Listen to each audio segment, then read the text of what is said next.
Hello, best ever listeners. Welcome to the best real estate investing advice ever show. I'm Ash Patel, and I'm with today's guest, Adam Rosenkranz. Adam is joining us from Malibu, California. He is a return guest on the Best Ever podcast. If you Google Joe Fairless and Adam Rosenkranz, his episode will pop up. He is the Chief Investment Officer for Christina Development Corporation, a Malibu-based developer, manager, and sponsor founded in 1977. Adam's portfolio consists of approximately 20 properties that are a mix of retail, office, and multifamily. Adam, thank you for joining us again, and how are you? I'm doing fantastic, Ash. I appreciate the opportunity to join your podcast again. Hey, we're fortunate to have you back. Adam, before we get started, can you give the best ever listeners a little bit more about your background and what you're focused on now? Absolutely. My name is Adam Rosenkranz. I'm the Chief Investment Officer for Christina Development Corporation.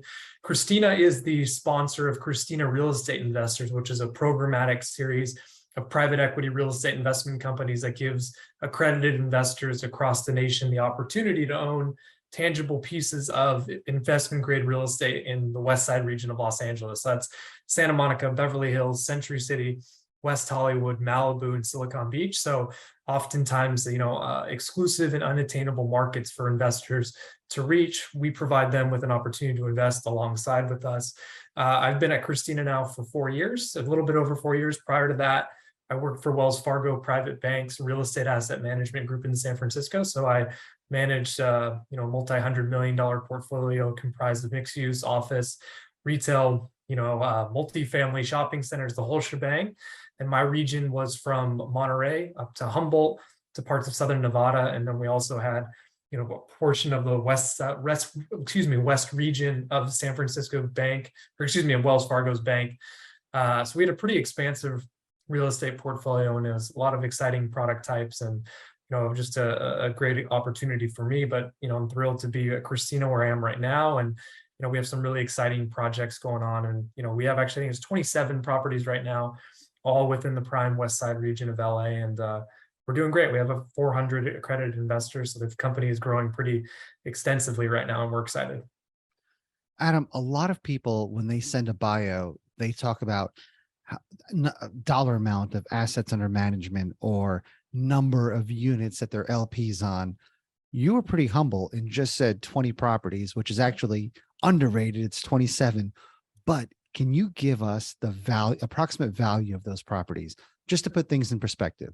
About 300. I've got 20 properties. It's nowhere near the value that we're talking about today. Yeah, it's about $250 to $300 million. And we have 2 additional properties that are under contract right now. So, West Side real estate's fairly expensive, so the property values are a little bit higher. Yeah. And I've got to ask you, the last time we spoke, things were going pretty well. Now we've seen interest rates hike, a lot of skepticism in the market. What are you seeing in your market in particular? Yeah, that's a good question. I think that there's a pretty large spread between bid and ask price, right? Sellers are still expecting to achieve the prices that they were getting, in January and December of last year, which were very much at the peak of the market, I think. And now, buyers are not quite willing to transact there. I think you're seeing issues with negative leverage on deals, right, where interest rates and cap rates are very much misaligned from that standpoint. And we're seeing a diminishment of transactional volume as a whole. So we kind of try and keep our pulse on the market with, non-traditional sources. A lot of people will say, oh, I talked to this broker, this is what I'm hearing, or I read that, Wall Street Journal, LA Times article. We try and take it to the next level and actually work with, our escrow officers and our title officers, who are the most kind of in the know with how transactions are actually happening, right? What's the velocity? What's the volume that you're seeing right now? How many deals are actually falling out of escrow? And we've seen a heightened, amount of properties that are falling out. So if they went under contract a couple months ago, right, they've fallen out right now. So there's providing some opportunities for us to actually kind of, find attractive deals that are not closing for one reason or another. But, we work primarily with Commerce Escrow Company right now, and they've seen, about a 40 to 50% reduction in transactional value over the last 3 to 4 months. So I think that's indicative of a demonstrable slowdown in the marketplace right now. I love that you're in the trenches and the front lines finding these deals. What are you seeing in terms of potential opportunities on the horizon? I'm experiencing the same thing where sellers are oblivious to interest rate hikes and additional inventory on the market. When is that going to change? When are they going to realize, man, if I want to sell, I better do it soon and I better do it at a reduced price? Yeah, that's a very good point. For us too, it's kind of like the ultra prime markets we're still seeing as being more resilient, right? So apartment buildings that come available in Brentwood are still transacting. They may not be quite at the exorbitant price that they were previously. The prime of Santa Monica is still transacting right now at pretty considerable high prices, especially in the residential rental market. We're seeing rental rates continue to escalate, and I think that's partially because those people who wanted to buy a home are being priced out due to interest rate hikes, and we're in a supply constrained region. There's an absence of new product coming online. Governmental regulations constrain the existing supply. You can't build more, so rents are just kind of going up. I mean, we've seen about a 10 to 12% increase in rental rates just over the last 3 months alone. So that's still a very compelling market for us right now. I think at a certain point it'll begin to plateau. But if we're looking at kind of secondary, what we call secondary prime markets in LA. So, West Hollywood East, right? So I would say that's east of Crescent Heights, north of Santa Monica Boulevard. So we get very micro in our locations, right? We have 100 square miles of the west side of LA, and people are always like, well, you're only in the west side region of LA. How do you get any diversity? Because you got 5 separate cities, right? You've got little micro pockets of areas that are, better areas than another location that may only be a quarter mile away. So we try and get very granular in the way we do business, from acquisition targeting to, selection of brokers, just in general, trying to make sure we know every kind of inch of that particular area. So we're seeing in kind of secondary prime locations a little bit of a diminishment in sales prices. And, we're seeing kind of probably 10 to 15% pricing discounts across the board in the less prime areas right now. And I think that that's going to continue, and there's going to be more stress in the market. We're seeing some good opportunities right now in broken condo deals. There's been developers who are taking advantage of low interest rates to go out there and finance their construction projects, right? If they were tied to the prime rate or LIBOR plus 300 bips, well, all of those rates have gone up a lot, and your borrowing costs are higher and your commodities prices are higher, even though thankfully lumber started to come down a little bit. But those folks who got adjustable rate mortgages, I suspect, are going to be in for a world of hurt. And I think last time on your show, we chatted a little bit about the worst thing an owner of real estate can do is finance a long-term investment product with short-term debt. We're starting to see some of those folks who finance with short-term debt get hurt. And I don't mean to bask in other people's pain, but that's what provides good buying opportunities. What kind of debt are you able to obtain currently?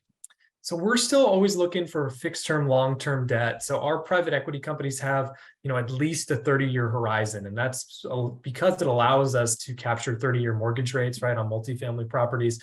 We will never really finance a project that's, obviously, if there's a construction facility, it may be a little bit different, but traditionally we will not finance a project with less than 10 years of debt, just because we never want a bullet. And we believe that when you invest in these really supply constrained regions where there's more demand than there is supply, the only way to go broke is to have a lender take your property, right? You can weather the kind of cyclical nature of real estate if you invest in these really strong locations, because over time, real estate in the west side of LA has only gone up. If you look at a 40-year graph, right, which is kind of commensurate with the time that we've been investing in this region, it's gone up and down, and it varies and vacillates over time, but it always goes up. So you just got to be able to hang on.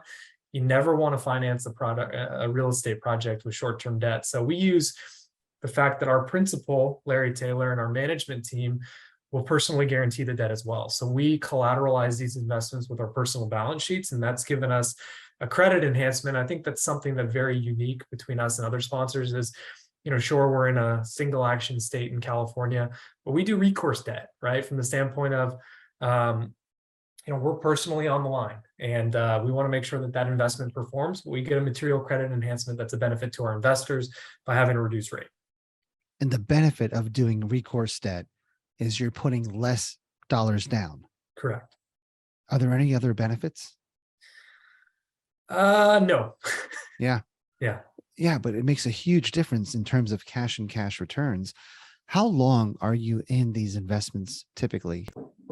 So we've owned about over 120 properties in the last 40 years or so. And our average hold period is about 7 years. So although we look for the long term and we believe that you need to have a long-term business plan to help you kind of weather inclement weather that happens, right? If there's a hurricane, not a hurricane in LA, but if there's an earthquake or there's a pandemic or something that happens that you don't anticipate, you're able to look for the long term and hang on to that property, and you're not confined to a very, short disposition period.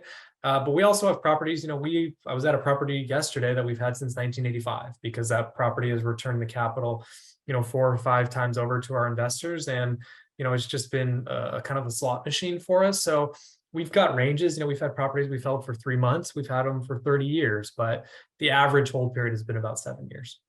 And how do you align expectations of your investors? What do you tell them that we're looking at a 7-year hold? Mhm.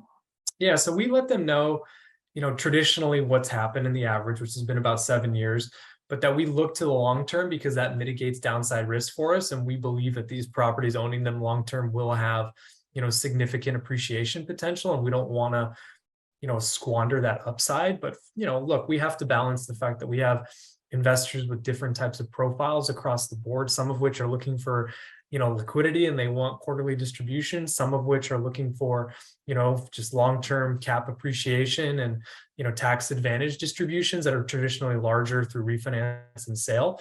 So we just try and be candid and honest with our investors from the standpoint of, look, you can't expect there to be a material liquidity event in the next, 5, 7, 10, 15, 20 years even, but the chances are there will, because we're aligned as well, right? Myself as a co-manager of Christina Real Estate Investors 5, my dollars are in there alongside of you. I'm incentivized to make that investment perform, right? So the management has an aligned incentive. It's not like, we just want to hang on to the properties forever and not generate a return. Our goal is always to optimize the investment performance as quickly as possible, have a distribution event, within the first 3 years through a refinance. So we always try and make sure that, we have a 7-year business plan that says by that 7th year, we're hoping, to maximize the value within that window. And then it provides you with an opportunity to monetize the investment from there. But always looking for the long term, because there's not a single property that we've sold that we could buy back for what we sold it for. Right. So then it makes you wonder, well, why the hell did you sell it in the first place? And that's something we ask ourselves. Well, the argument is a lot of syndicators make a lot of money on fees, so it Yep. pays to turn and burn properties. That's correct. No, you're exactly right. And there are transactional fees, that come along with what we do, but that's what helps us hire the best people, right? And that's what helps us, make sure that you have professionals that are working to improve the value of your investment. But at the same time, you get pressures from investors who are looking for, they want to recycle that capital. They have, they got to put a kid through college, which we've done to many kids, which is nice to say. And it just kind of depends, as we have such a variety of different investors that it's hard to align, one investment product with every single investor profile. And that's part of the reason why we started actually our Christina Real Estate Investors 5, having an income builder and a wealth builder, right? The income builder is a non-leveraged portfolio that'll go out there and buy real estate, and it'll provide distributions on a quarterly basis. So it's kind of set coupon clipper alternative to bonds who wanted, a durable and income stream with tax shelter and capital appreciation that you can't get from the bond markets right now. And then our traditionally leveraged, wealth builder product that's more longer term outlook from the standpoint of, those are properties that will probably be held for an extended period of time as well. Financings and sales are how you're going to return that capital. Those investors are less focused on getting that quarterly check. So that's one way in which we've tried to reconcile with people who want different types of, investment returns and timeliness of distributions. And, we're getting better at it each day. Adam, what are your typical returns for each of those funds? So right now, both of those private equity companies are open for investment right now. We're in the investment period. So we have 2 deals that are under contract right now, one of which is a development project. It's actually a very, very unique prime property on Beverly Glen, just south of Wilshire Boulevard, like in the Westwood submarket. It had been owned generationally by a religious institution that was selling because it really wasn't their core competency to be managing real estate. They've been kind of carrying that building vacant for a long time. The site's way underutilized. It's got, 7 units of existing multifamily housing when by right would allow us to construct up to 19 units. So it's got, considerable land bases that are really attractive land bases for us. And we're expecting, double-digit returns there north of 20%. That's obviously a more risky deal from that standpoint, but we have a mitigation strategy to avoid that.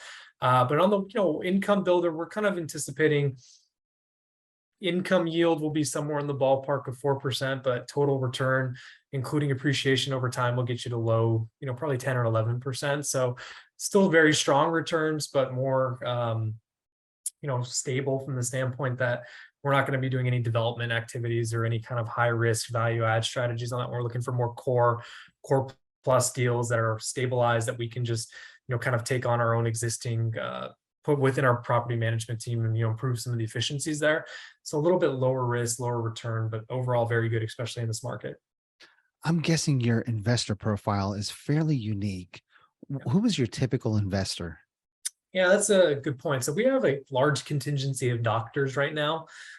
We've benefited from having a good relationship with one of the major hospitals in the area, and we've done kind of some investor, seminars with them, and we've got a huge contingency of doctors right now. We've got some, wealthy family offices. We have two of the largest family offices actually in the United States that are invested with us. We have a Japanese company that has a US based subsidiary that's with us. We have an insurance company that's based in the United Kingdom that invests with us. And then we have, probably 250 just high net worth wealthy individuals from, I want to say, over 30 states in the United States right now that are investing with us. So we've got a really diverse investor base, but I think what it really is a testament to the fact that these markets have a high barrier to entry and they're opaque and they're difficult to gain access to. But if you talk to a doctor in Tennessee, or if you talk to an investment banker in New York, who doesn't want to own Beverly Hills, Santa Monica, right? You look at it and the year over year returns are fantastic. The historical appreciation is largely unparalleled, and the safety of the investment, especially at a time of economic turmoil right now, I think is something that gives investors a lot of safety. And there's that, like I said, it's that tangibility. We have investors that live in LA that drive by our properties all the time, and it gives them pride of ownership. It's like they can look in the corner of Wilshire and Rodeo and Beverly Hills and say, I own 10% of that building, and that's pretty cool. It's funny. I've got a lot of friends that are doctors, and they want investments that also come with bragging rights. So a lot of my friends will invest in bars, restaurants, marijuana companies. But you're right. If they can buy a building in Beverly Hills, that would definitely give them some bragging rights at the golf course. I love that. So with inflation, with prices going up, you guys are pretty much asset agnostic, right? That's correct. You just want to find great deals. When you're looking for office or commercial deals, and when I say commercial, non-residential commercial, are you looking for long-term leases already in place, or are you now starting to look at leases that are expiring soon? Because, with multifamily, rates are going up year over year. When a commercial tenant is locked into a 10-year lease, they benefit during high inflationary periods. So have you shifted and starting to look for expiring leases? We've seen better pricing opportunities on those buildings that have expiring leases, right? Because there's obviously more risk to the seller at that point. They know that if they can't renew the tenant, right, they're going to have vacancy loss. And even in LA, where, there's been more people going back to work, office vacancy is still huge.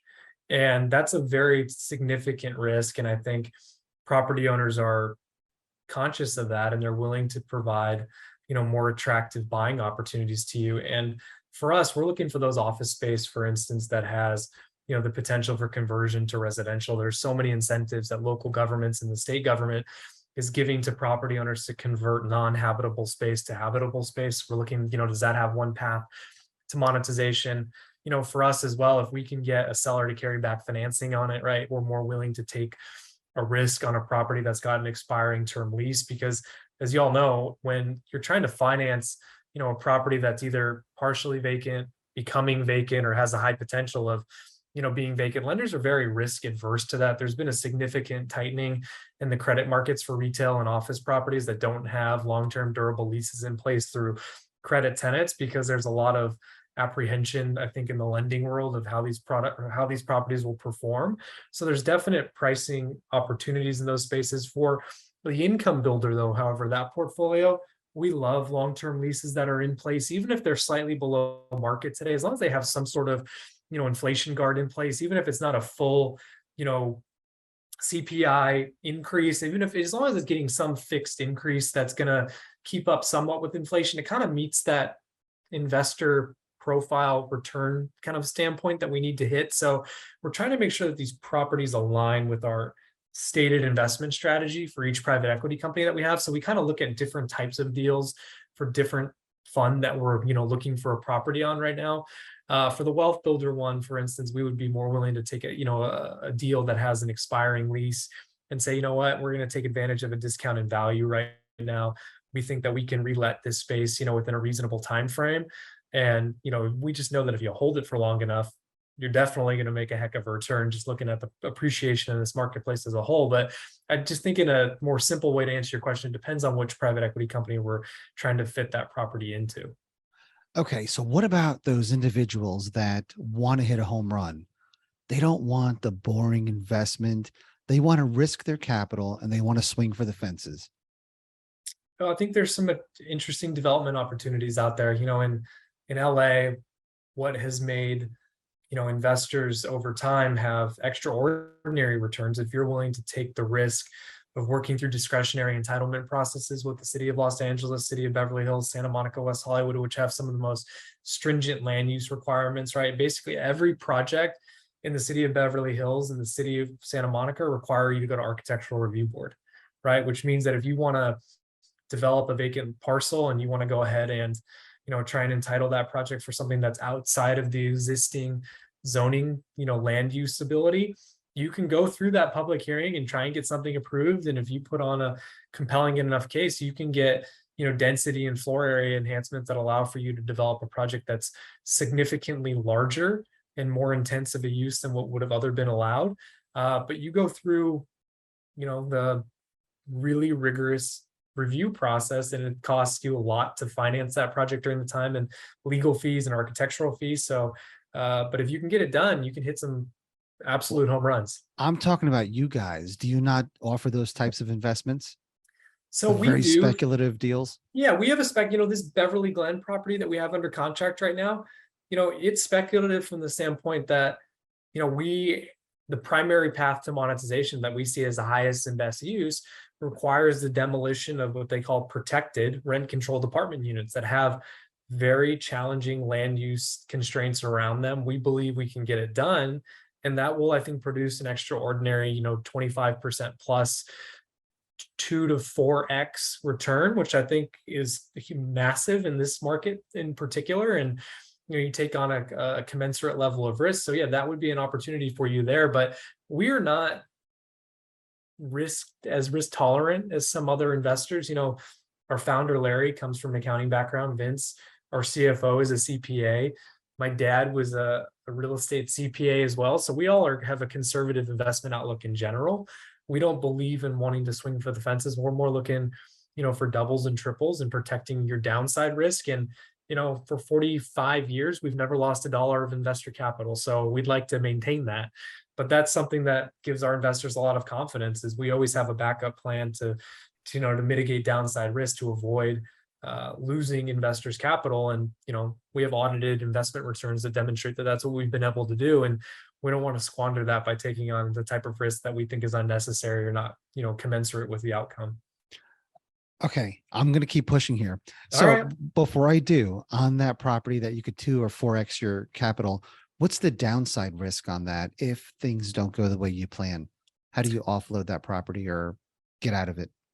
Well, I don't think we would, right? I think what we would do at that point is, we know we have the by right potential to add up to 2 ADUs called accessory dwelling units. So I can take that from a 7 to a 9 unit building, right? I can rehab the existing apartments. I can make them better. Right now, they're presently vacant. So therefore, they're not subject. They're vacancy decontrolled, meaning I can rent them at market. So I would invest capital into that building to improve it, to maximize the rent, and then just hold on to the building for the extended period of time. It would probably take you, 7 to 10 years to get to a point where you could sell it for a profit. But during that time, right, we would depreciate it. We would mine all of the possible tax benefits from it, and we would benefit from an income stream that would still be fairly compelling. But the issue is that the basis in which we would be acquiring the property for would not be necessarily reflective of the existing use. It's more so of what the future potential is for us. And even though we think it's at, a very, very attractive price, it's still relatively expensive for what the existing use is and the CapEx that's required to kind of bring that building into leasable fashion at a rate and, or at a status in which we'd be comfortable with. Got it. And I like that deal. Do you offer that as an individual investment or is that part of a fund? It's part of the portfolio. Yeah. So Okay. that would be likely one of about 7 properties. And the reason we do that is it allows you to diversify within an existing portfolio. You're not overly concentrated in that one deal, right? And you still get the exposure to that deal and the upside of that deal. But then, within the portfolio, we'll construct it with some more stabilized investments, some, single tenant, triple net lease, some newer apartment buildings and stuff, just to give you a little bit of a broader exposure without all the concentration in that one deal. All right. So as much money as you guys spend on one apartment, you can probably buy a Midwest office building. So why not roll the dice and try to buy, a nice Class A office building that's 30% occupied out in the Midwest? We're not momentum-based investors, right? We believe fundamentally in the fundamentals of our region, the absence of any vacant land, right? We're in a fully developed region. We have some of the most stringent land use requirements of any cities in the world. It's very challenging to get things done here. And you have the best year-round climate. And we're experts in this region. We don't try and tell people, how they should invest in Nevada, how they should invest in Florida or New York, because we're not the expert there. All we know, all this company has invested in for 45 years is the west side of LA, and we've produced double-digit returns, never lost a dollar. So it's almost, the Donald Bren strategy of Irvine, the Larry Silverstein strategy of New York, the Walter Shorenstein strategy of San Francisco. Why leave the markets that you know so well and that you can capitalize on, the kind of dislocation in certain areas and the underlying demand drivers? We don't need to take the risk to take our investor base somewhere else out there. There is enough real estate in this area that if we could never own it all, we would love to, but we just don't feel like we would be able to be as effective in these other marketplaces, because you have to have boots on the ground to really know those areas. And we have boots on the ground in all of these cities. And we know the politicians, right? We know the tax assessor, we know the tax collector, we know the people who move and shake and how to get deals done here. So we never saw a reason for us to really move from this marketplace. Do you organically grow in larger concentric circles? We do. Or do you have a very strict border? So we have a loosely defined border. It's typically west of La Brea, south of Sunset Boulevard, north of Pico to the Pacific Ocean, basically. So it's, really West Hollywood West, Brentwood South. We have I could show you on a map. We kind of have it defined. So like if I'm working with a new broker, I say, don't send me a single deal that's outside of this boundary unless it's an absolute screamer, because I'm not interested in it. We're not chasing stuff in downtown. We're not chasing stuff in Hollywood or Silver Lake, even though those areas have done well. We're just not really interested because they're not the prime of the prime. And that's ultimately what we're looking for, is the absolute best deal in the best market. And when you've got relationships the last 45 years, they're not as challenging to find as you may expect when you have, just about every broker from every major brokerage house and every estate attorney and every, receiver, court-appointed receiver who knows that Christina Development Corporation has money to deploy in these markets, and they're going to close if they, get a property under contract.